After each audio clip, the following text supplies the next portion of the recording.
ડીસાના વાસણા સંતોષી ગુળિયાની ઘટના અંગત અદાવત રાખી ટક્કર મારી હોવાનો આક્ષેપ। જયંતિભાઈ ગણેશજી સોલંકી ચાલતા ઘર તરફ જઈ રહ્યા હતા તે દરમિયાન ગામના જ હરજીત હરગોવન સોલંકીએ કારથી ટક્કર મારી જાનથી મારી નાખવાનો પ્રયાસ કર્યો હોવાના આક્ષેપ। 2 દિવસ અગાઉ ખેતરના ફુવારા બાબતે થયેલ બોલાચાલીની અદાવતને લઈ ટક્કર મારતા જયંતિભાઈને ગંભીર ઈજાઓ પહોંચતા તાત્કાલિક ડીસા સિવિલ હોસ્પિટલ ખાતે સારવાર અર્થે ખસેડવામાં આવ્યા। બ્યુરો રિપોર્ટ પર ઠક્કર।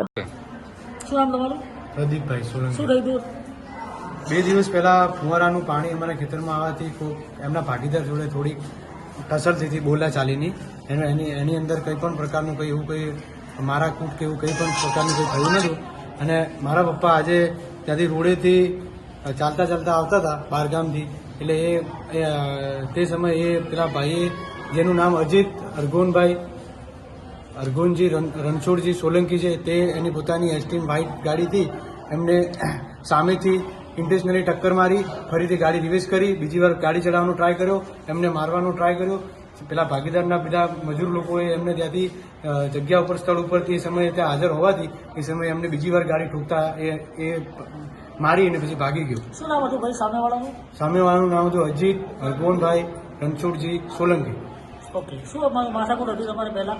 અમારે માથાકૂટ તો કઈ હતી જ નહીં। અમારે ખાલી પાણી એમના ખેતરમાંથી અમારા ખેતરમાં પાણી આવતું હતું ફુવારાનું। આગળના દિવસે મારી મમ્મીએ કીધું કે અહીંયા પાણી આવે છે, તો એમના લોકોએ એમના જે માણસો કામ કરે છે ભાગીદાર લોકો એમને હરખું કરી દીધું। તો રાતે મોટર ચાલુ કરી એ સમયે એને ઊભું કરી અને કે પાણી ઇન્ટેન્શનલી આખી રાત અમારી અંદર પાણી આવવા દીધું। અમારું નવું વાવેતર કરવાનું, ત્યાં અમારી ગાય ભેંસ એવું કંઈ બાંધેલું હોય છે, આખું પાણી અમારી અંદર આવવાથી એ સમયે થોડી બોલાચાલી થઈ હતી। બીજું કોઈ પણ પ્રકારનું કોઈ અભદ્ર વ્યવહાર કે એવું કંઈ થયું નહીં।